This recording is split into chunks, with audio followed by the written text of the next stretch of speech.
எந்த நாட்டு குயிலின் கூட்டமும்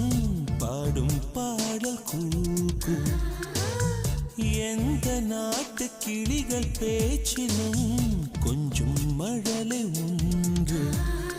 ஜாதி என்ன கேட்டுவிட்டு